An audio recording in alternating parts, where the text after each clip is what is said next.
Direto ao ponto. Uma conversa com quem tem o que dizer.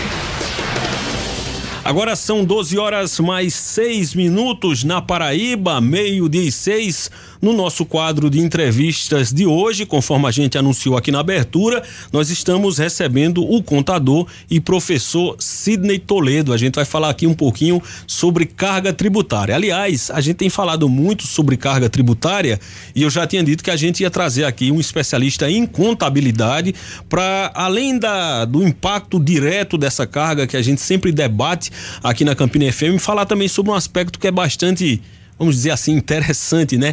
Que é a burocracia, o impacto que essa burocracia tem também sobre o dia a dia do contribuinte e outros temas afeitos a esse assunto. Por conta disso, nós estamos recebendo aqui o Sidney Toledo. Professor Sidney, muito boa tarde, seja bem-vindo aqui à Campina FM, é um prazer recebê-lo.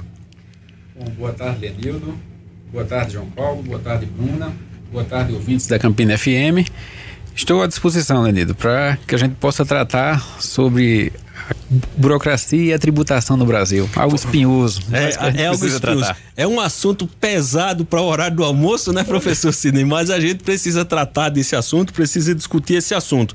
Sempre que a gente fala da carga tributária, é óbvio que imediatamente as pessoas fazem uma associação à mordida que o leão dá no bolso de cada um de nós que somos contribuintes.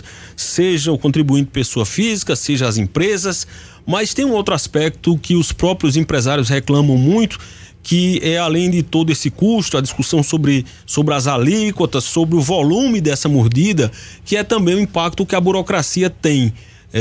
E não é somente o impacto que envolva perda de tempo, e a gente sabe que tempo é dinheiro, mas é um impacto que muitas vezes essa burocracia em si ela gera alguns custos. Como é que alguém que é especialista nesse tema, que lida com toda essa burocracia no seu dia a dia, avalia essa realidade? De fato, nós temos uma carga tributária que, além de tudo, é muito burocrática no Brasil, professor? Bom, Danilo, o Brasil tem uma situação um pouco sui generis. A gente, além de pagar muito, não ter o resultado desse pagamento em serviços públicos que sejam condizentes com o que a gente paga, a gente ainda tem que cumprir com uma obrigação que a gente chama de acessória na academia, que é declarar para o governo tudo que a gente está pagando.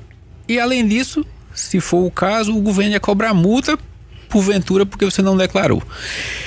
Essas cobranças, elas cada ano aumentam.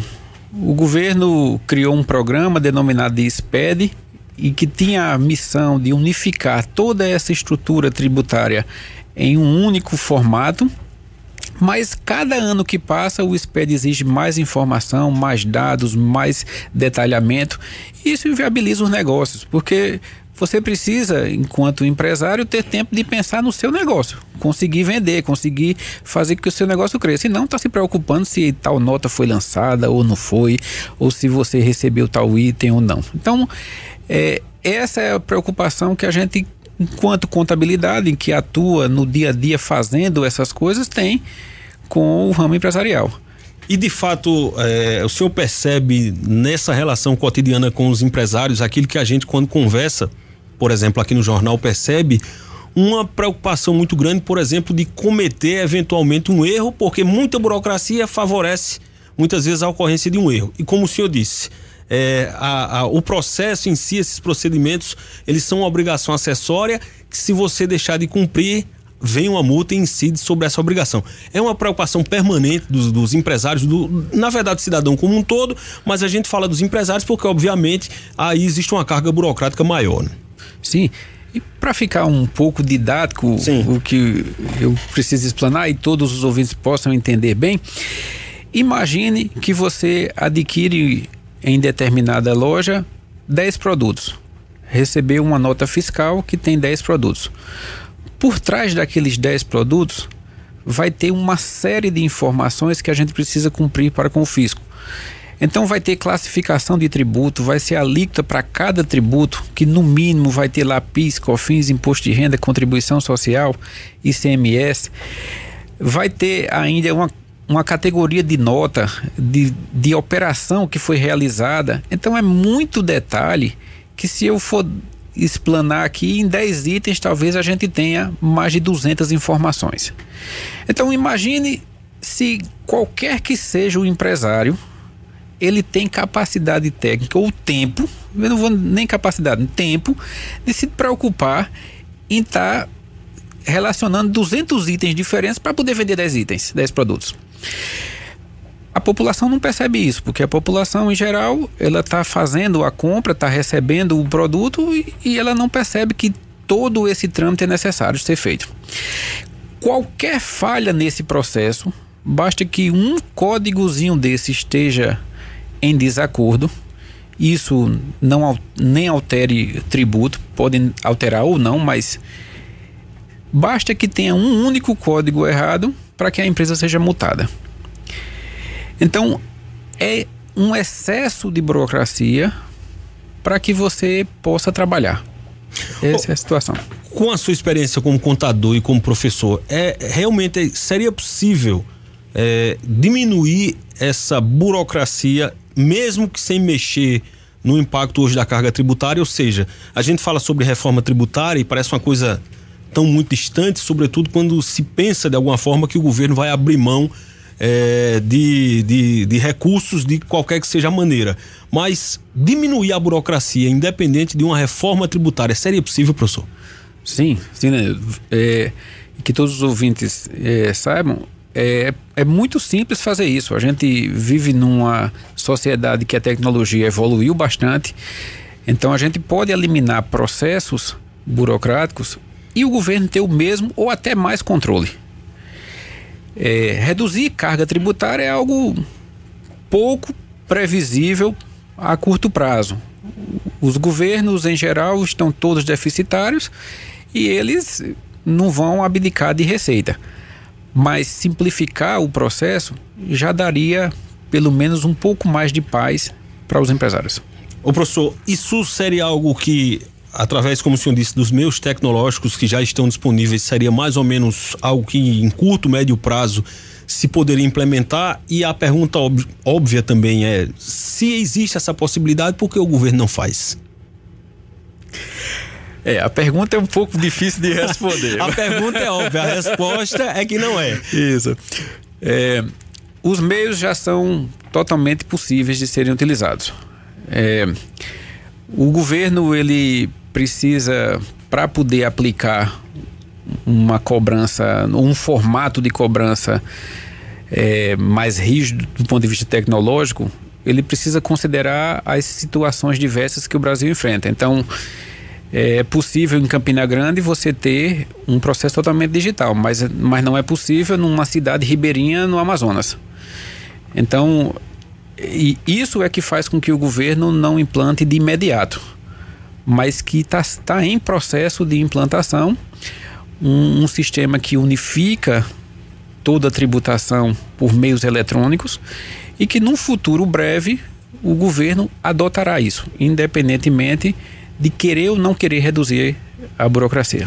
O senhor falou que a gente obviamente concorda, eu acho que dificilmente existe unanimidade, mas eu acho que é quase unanimidade que os governos não têm disposição nenhuma para abrir mão de qualquer que seja a receita, até porque a gente só escuta choro, reclamação por parte dos governos. Mas o senhor disse que a adoção dessas medidas poderia inclusive otimizar a arrecadação, ou seja, não há uma correlação direta entre, digamos, mais burocracia, menos sonegação. Bom, essa correlação direta não é fácil de se fazer. É possível que a burocracia ajude em alguns momentos que você possa deixar de recolher tributo. É possível, sim. Mas não tem essa correlação direta, pelo menos não há nenhum estudo claro que mostre isso. Mas a burocracia não é eficiente, então, para combater a sonegação? Não é eficiente. Não é eficiente? Não é eficiente. E o raciocínio do governo é de que quanto mais regras cria, mais controle cria, não é exatamente de entender, na perspectiva governamental, que isso desestimula ou reduz a prática de sonegação? O senhor está dizendo que não causa realmente esse efeito.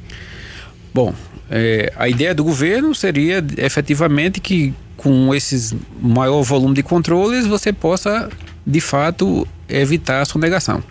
Mas a sonegação, ela acontece não só por isso. ela acontece por questões culturais, ela acontece por questões de sobrevivência. Há muitos negócios que, se for efetivamente pagar a carga tributária, eles não se mantêm. Então, eles acabam utilizando a sonegação como um meio de sobrevivência. Corrigir isso só será possível se efetivamente a gente tiver uma reforma tributária em que possa unificar, simplificando todo o processo tributário, e unificar a carga tributária em alíquotas mínimas. Se assim não for feito, nunca reduzirá. Tá? Professor, o que é que o senhor nos diz a respeito daquilo que durante a campanha eleitoral desse ano, inclusive, foi mencionado algumas vezes? Afinal de contas, a reforma tributária está naquelas palavras de ordem que todo candidato numa eleição presidencial tem que dizer, né? A gente chega em tempo de campanha, nosso ouvinte sabe muito bem disso, saúde, educação, segurança pública, a reforma tributária está na boca de tudo que é candidato. E se fala muito, sempre que chega o período eleitoral, por exemplo, em implementar no Brasil um modelo tributário que se assemelha àquele que já existe em algumas nações, como, por exemplo, o imposto de valor agregado. O senhor acredita que isso seria possível e viável aqui no nosso país? Bom, isso é totalmente possível, é viável. Agora, ele só acontecerá, se acontecer, ele acontecerá na esfera federal apenas. Unificar isso com estados e municípios é um processo muito lento. Acredito que o novo presidente deve apresentar um projeto de reforma tributária, e isso será baseado nos tributos arrecadados por ele, pelo governo federal. Isso é perfeitamente possível, basta a vontade do governo de querer. O que eu acho mais importante do processo de reforma tributária que está se falando a nível nacional em especial, é que a reforma ela vai além do tributo, ela vai na simplificação dos processos. A simplificação dos processos pode trazer segurança jurídica para os negócios, porque você vai passar a ter regras claras. E você tendo regras claras, ainda que a carga seja alta, você consegue trabalhar em paz. Então, a carga tributária em si, por si só, não é o problema. As regras, por não serem claras, isso sim é que dificulta. A ausência de regras claras, todo esse emaranhado burocrático que faz do exercício empreendedor, por parte, sobretudo, daquelas pessoas que não têm uma grande experiência ou uma boa assessoria, é algo que, por exemplo, espanta o empreendedorismo. Alguém que pensa em abrir um negócio ou tem algum negócio e pensa em formalizar, teme, além do impacto da carga, como o senhor explicou, toda essa burocracia? Sim, com certeza. Eu vou aproveitar para ilustrar aqui alguns casos. A gente tem uma burocracia tão pesada que desestimula tanto o investidor, que a gente, enquanto associação comercial, aqui eu representando como tesoureiro da Associação Comercial de Campina Grande, a gente tem envidado esforços para atrair investimentos, para trazer novos negócios aqui para a nossa cidade. E quando esses empreendedores recebem a legislação local, eles tendem a fugir. Recentemente, no último dia 13 de dezembro, o governo do estado publicou uma lei em que, além de trazer mudanças em diversas leis, aumentar a carga tributária de todos os lados, aumentou a carga tributária sobre energia elétrica, sobre água mineral, sobre uma série de itens. Além disso, essa legislação permite que o estado possa penhorar os bens dos empresários que receberem uma autuação. Isso na esfera administrativa. Isso causa um espanto tão grande para quem é investidor, que ele vai naturalmente buscar um local que tenha mais tranquilidade. Então é preciso que a gente facilite, que crie um ambiente de negócio que possa ser possível o empresário trabalhar. Se ele trabalha bem, ele gera muito emprego. E tanto ele quanto os empregados aumentarão a arrecadação. Professor, eu queria justamente entrar nesse ponto aqui com o senhor nessa conversa, no que se refere a essa legislação estadual. Os empresários paraibanos reclamam de que há um arroxo muito forte sobre o setor produtivo aqui no estado da Paraíba. O senhor se referiu a essa legislação recente agora de dezembro. Eu queria saber primeiro, essa legislação ela é padrão nos estados aqui no Brasil e que o senhor destacasse um pouco mais do que ela traz em seu bojo. O senhor falou sobre, por exemplo, aumento de alíquotas, o senhor falou sobre esse aspecto gravíssimo dessa possibilidade de penhora. Eu queria que o senhor explicasse melhor essa norma. Bom, então, todos os ouvintes, no último dia 13 de dezembro, o governo do estado da Paraíba publicou a lei número 11.247. Essa lei, ela traz alterações diversas na legislação tributária do estado da Paraíba e eu vou relatar aqui alguns itens que eu vou considerar mais importantes nesse momento. O primeiro deles é um aumento na carga tributária sobre energia elétrica. O governo do estado recentemente publicou norma que isenta as pessoas que têm baixa renda do ICMS da energia. Isso. Beneficiando até 500 mil pessoas na Paraíba, assim a publicidade do governo fala. Mas o governo não fala que ele aumentou a alíquota de 15 para 25 para os demais contribuintes. Então, esse aumento de carga não está explícito para a população. Não está na publicidade. Não está na publicidade. As empresas que comercializam água mineral, elas comercializam água mineral, água adicionada com sais, águas naturais, e a partir de 1º de janeiro eles passaram todos a ser obrigados à adoção de um selo sobre essas águas, em que esse selo custa pelo menos R$1 para cada garrafão de 20 litros. Então, a gente está aumentando aí em pelo menos mais R$1 o valor das águas minerais. R$1 por garrafão? Por garrafão. Isso, por garrafão. Essa mesma lei, ela permite que, de forma administrativa, ainda que eventualmente você possa recorrer, possa questionar se o auditor fiscal realizou o procedimento de forma correta ou não, mas ainda de forma administrativa o governo do estado possa penhorar bens tanto da empresa quanto da pessoa física do sócio responsável pela empresa. E as condições de penhora são simples, basta que o estado lavre um auto de infração e a partir desse auto de infração possa proceder às penhoras de bens. Essa lei ainda traz alterações na forma como você pode solicitar eventualmente devolução de recursos ao governo estadual, que antes você só poderia pedir crédito, agora você pode pedir o dinheiro de volta. Então esse pedido agora passa a ser oficializado, legalizado, porque antes não tinha. Ela também traz uma alteração em que passa a valer a notificação independentemente do responsável pela empresa recebê-la. Isso é algo extremamente perigoso, Lenildo, que de repente alguém chega para entregar uma notificação na empresa, não localizou o proprietário por qualquer forma, aí pega qualquer pessoa ali e assina, recebeu, já está valendo, é o que está dito na lei estadual, embora eu acho que é questionável do ponto de vista jurídico, mas é outra esfera, eu não vou entrar aqui na esfera jurídica. O estado permite até que, se de repente um vizinho receber a notificação, que absurdo, possa ser válido a notificação. Então essa lei traz um desestímulo ao empreendedorismo. Ela cria um ambiente um pouco mais hostil. Havia necessidade, eu entendo que há necessidade de um diálogo melhor entre a classe produtiva e os governos. Isso em especial a Paraíba, porque eu estou aqui na Paraíba, vivo na Paraíba, mas como no Brasil como um todo. É preciso um diálogo melhor para que a gente possa se dar as mãos, porque somos dois lados da mesma moeda.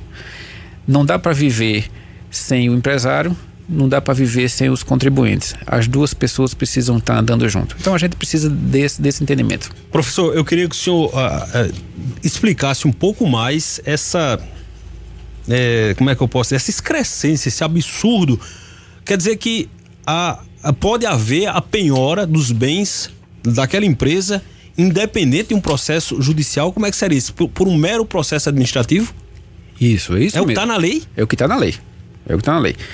A lei claramente diz que o Estado poderá, a partir de 1º de janeiro de 2019, arrolar os bens no processo administrativo da empresa ou da pessoa física do sócio da empresa, se for gerado algum auto de infração.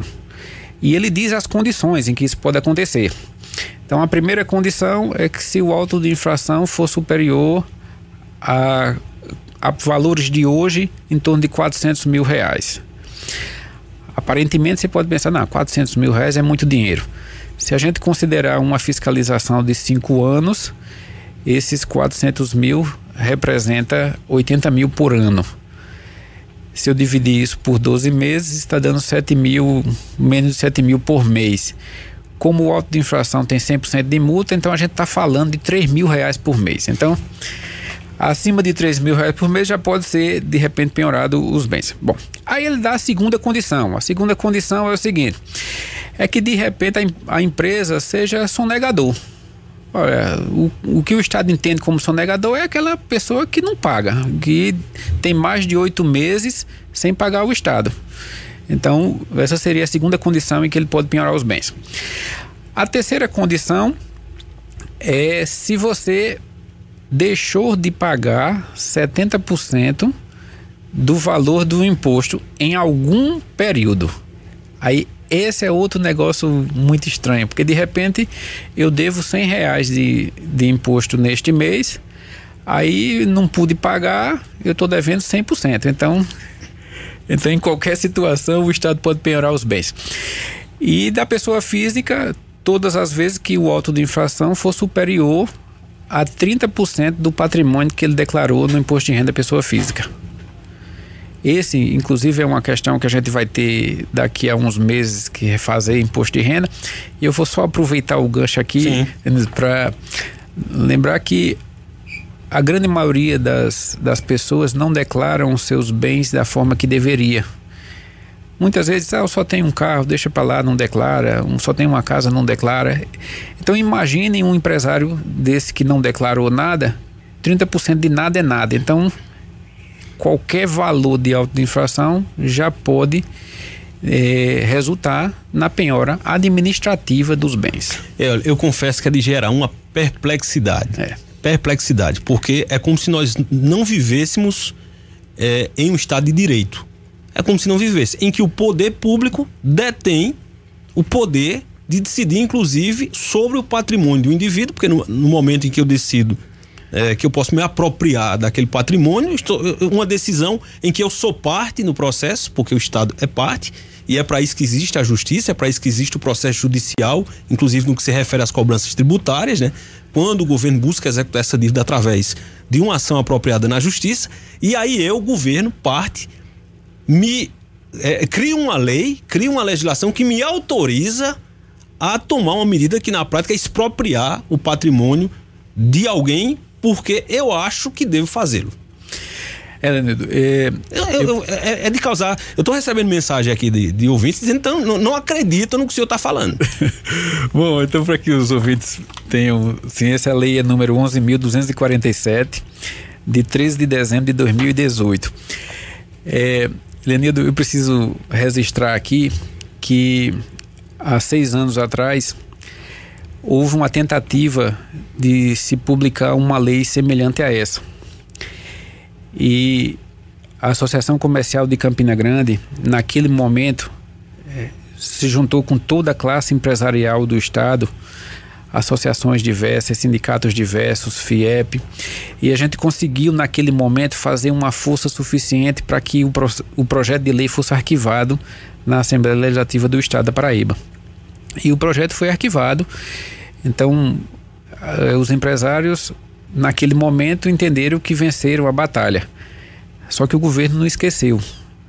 Então, em dezembro, ele conseguiu fazer com que a lei fosse publicada. Infelizmente, para todos os ouvintes que me escutam nesse momento, eu tenho que dizer que nesse momento a gente tem uma situação de insegurança jurídica gigantesca. Todos os empresários eles passam a receber um tratamento ou a poder receber um tratamento por parte do governo do estado da Paraíba como um tratamento de bandido. Que de repente eu preciso garantir, tomando-se dos bens do empresário ou da empresa, para que ele possa me pagar de todo jeito. Infelizmente, ouvintes, isso é o que está dito nessa lei, artigo 49, para que fique bem claro para todos os ouvintes aqui. O senhor tem conhecimento se, por exemplo, entidades como a Associação Comercial, que o senhor faz parte, e outras entidades empresariais já têm alguma mobilização no sentido de buscar a justiça contra essa legislação? Olha, Leonildo, a Associação Comercial, ela está mobilizando algumas entidades para questionar a aplicabilidade desta legislação. Inclusive, o presidente Marcos Procópio me falava no final de semana que tentaria, inclusive, chamar a OAB para que se encorpasse junto com a classe empresarial para que a gente possa efetivamente tirar os efeitos disso. Aqui, que fique bem claro que eu não estou aqui a defender o sonegador. Perfeito. E de repente o governo tem toda a razão quando a pessoa é sonegador quanto mais, que realmente não tem interesse de pagar, que só está no mercado para atrapalhar, que as leis sejam aplicadas. Mas o que não pode é todo empresário não poder nem dormir. Se torna uma situação verdadeiramente esdrúxula, né, professor? E numa situação em que, digamos, seja de direito, como o senhor colocou, eventualmente uma ação mais assertiva, mas o que se espera sempre é que isso passe pelo devido processo legal. Porque se a gente tira o processo legal, criamos uma situação de instabilidade, porque fica-se à mercê das vontades, fica-se à mercê de todas as brechas que podem ser encontradas dentro de um mero processo administrativo, e daí para uma ausência total de clareza nas normas e da sua execução é um estado de caos. Nem mesmo na esfera criminal, você, na ausência de uma norma clara, de uma legislação específica e clara, pode se apropriar dos bens de um criminoso, por exemplo. E aí você pode pegar, porque existe o sonegador quanto mais, como o senhor disse, mas existe aquele empresário que, por força de circunstâncias, às vezes enfrenta uma dificuldade, uma situação de adversidade, e ninguém está dizendo que esse empresário deve ser dispensado de cumprir com as suas obrigações. O que acontece é que quando há um poder discricionário de se agir criminalizando a atividade empresarial, qual é o limite que a gente pode estabelecer para isso? Isso tem causado alguns prejuízos já para a nossa cidade. Recebemos um grupo chileno que pretendia investir alguns milhões aqui na cidade de Campina Grande, e diante dessa legislação ele analisava Campina Grande, analisava Recife, e diante dessa legislação foi o fato determinante para que ele fosse para Recife. Então a gente já contabiliza alguns prejuízos na associação comercial. A gente não tem a intenção de explanar isso, a gente não quer causar terrorismo para ninguém, mas a gente precisa fazer com que os empresários visualizem isso para que a gente possa se juntar. É preciso que toda a classe empresarial se una para que a gente possa efetivamente lutar contra esse tipo de questão. Professor, vai aqui um comentário meu rápido. Eu já fiz esse comentário aqui em uma outra situação. Infelizmente, a classe empresarial da Paraíba perdeu muita força e muita representatividade em situações assim, na cobrança política. Justamente porque entidades empresariais, algumas entidades empresariais, passaram a ter, por meio da atuação político-partidária de seus dirigentes, um comprometimento da sua isenção enquanto instituição representativa, e a gente viu a Paraíba enfrentar essa situação. Nós temos, muitas vezes, diante da aprovação, eu vou citar um exemplo aqui. Recentemente nós trouxemos a aprovação esdrúxula na Câmara Municipal de uma lei que obrigava a instalação de telas em todos os edifícios, em todas as edificações.